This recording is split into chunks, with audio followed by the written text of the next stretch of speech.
All right, so today's episode of Painted Haint Black Scarcery Month is going to be about two Bob Marley songs that I love that involve the supernatural but have a a cool and excellent message behind them.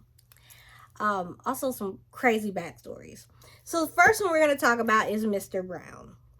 So this figure that inspired this song, and it actually terrified an entire island nation that is Jamaica.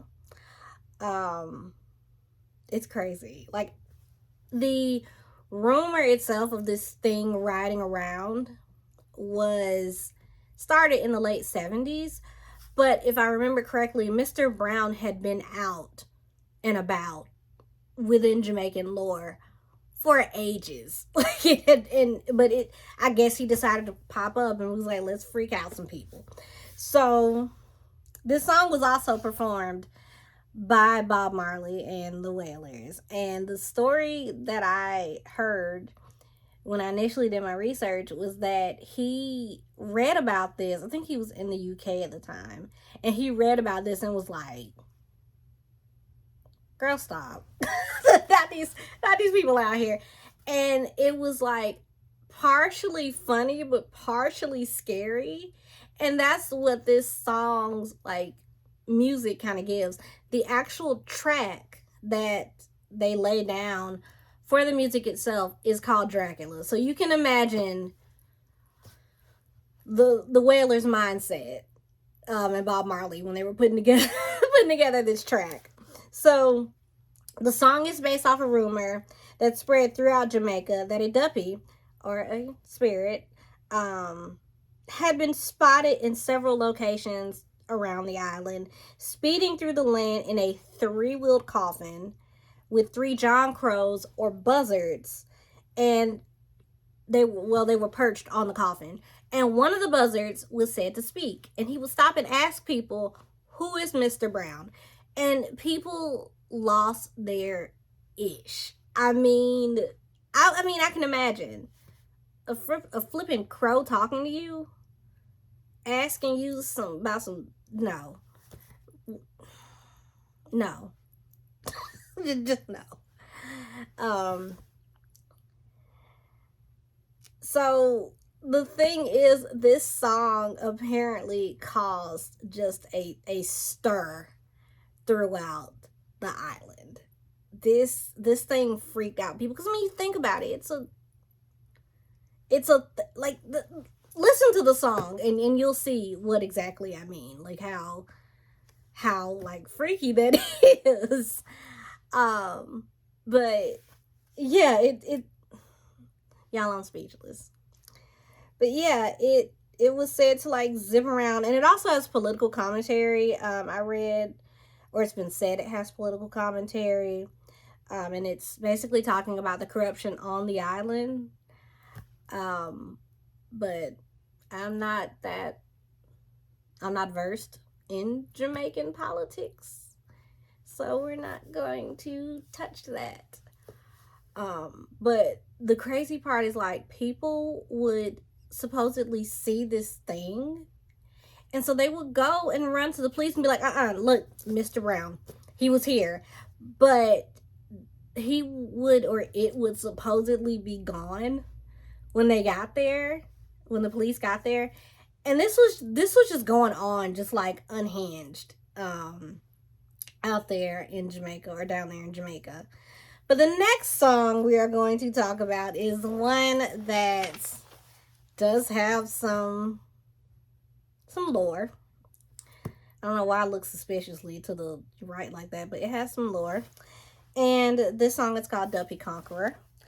So once again, a duppy is a ghost or a spirit, and the etymology of the word is of Northwestern African origin, which I did not know.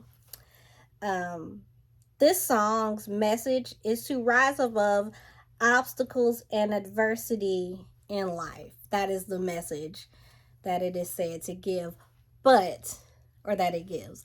But there is a backstory to this song that I don't know why it makes me laugh. I guess I have a weird sense of humor. But um so the other part of this, I guess you could say the origin of this song is, so okay, when Bob Marley and the Wailers first started, recording and gaining traction down there in Jamaica, they had to learn to sing, of course, in front of an audience. So their manager, Joe Higgs, decides, and he was a former reggae artist himself at the time, or I think he was still, a reggae artist, considered a reggae artist. He decides that the best way to get these boys to sing is by making it so that or having them go sing in a cemetery. And in the documentary that I saw about Bob Marley, it was said that, like, hey, if you can sing in front of in front of dead people, in front of duppies, you can. I would say the dead people and the duppies, because I believe they're separate. But he said that, hey, like, if you can do that, you can sing in front of a crowd of living people and not be scared. So it was basically to conquer stage fright. And I also heard that it was to soothe the duppies in the cemetery. So, like, your voice had to be so good. Like, your voice, your harmonies had to be so tight that you could sing for these spirits and keep them calm. And that is where Duppy Conqueror comes from, in addition to, of course, overcoming adversity and your obstacles. And from what I heard, this is like a common practice with Joe Higgs. And Bob Marley and his and or I won't say, and I feel like when I say Bob Marley and the Wailers, it's like David Ruffin and the Temptations, and that's giving me the uncomfortables. So the Wailers, including Bob Marley, it's like that was their way to learn to perform, and also do some stuff for the culture. And the name of the cemetery that they performed in was the Maypen Cemetery in Kingston. So yeah, that is that for Jamaica and Bob Marley. But now we're gonna double it back on to double it. Why did I say double it back on? No. So now we are going to come back up here to the US of A, and we're going to talk about a personal story of mine involving my grandmother. So the whole theme of Black Scarcity Month is, what are Black people scared of other than white people, for my wokies out there, for my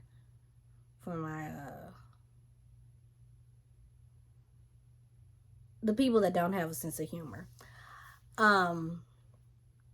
There were a lot of things that went down involving my grandma, and there is one story that I've told before on this channel, I think, but whatever, I'll tell it again.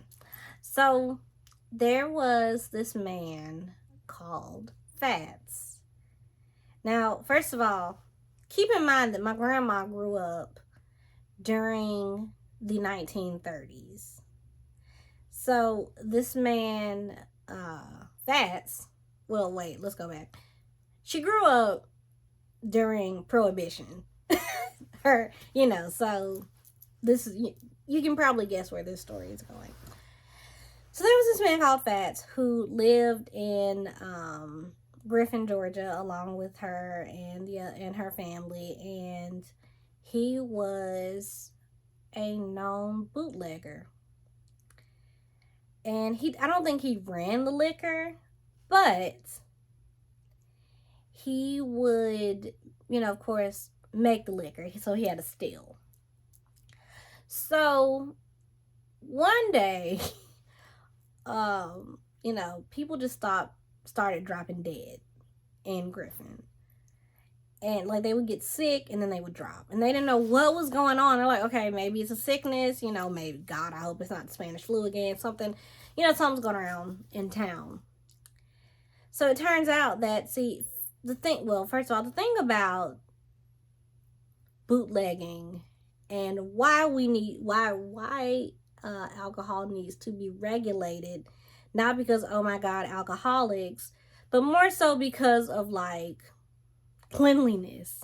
So Fats was not properly cleaning his still or properly making the moonshine. And so these people were being poisoned by this man.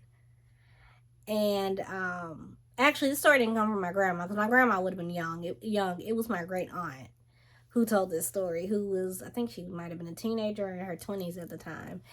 And yeah, he was going around poisoning people. Unintentionally, of course, but still.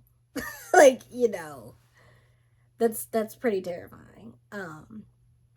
But yeah.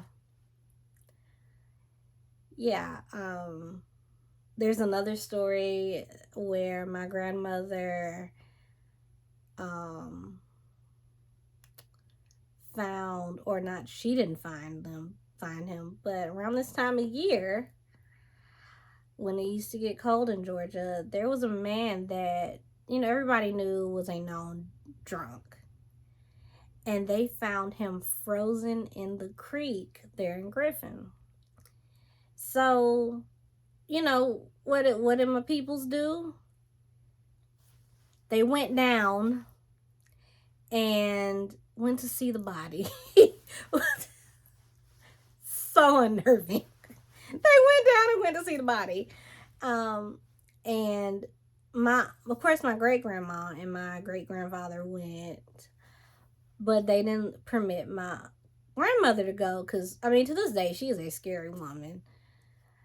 It's so sad. Like, I can't even tell her ghost stories because she'll freak out. But she heard about it. And she said the funny thing is, her mother, my great grandma, she was saying that she was freaked out by it. Like, she was like, she could not sleep for seeing that body when she closed her eyes. It was this frozen man, in this creek. But yeah, so that is the end of this video, and that was a little bonus story. But I will see you all next week. I can't remember. I can see my calendar from here. I can't remember what my video is going to be about, but I do have a TikTok on the boo hag that is currently running. I don't know how TikTok works. I'm old, but it's on there right now. So if you want to check it out, and you'll probably like it. But yeah, please like and subscribe, and I will see you on the next Painted Haint Black Scarcery story episode. Black Scarcery history episode. Bye.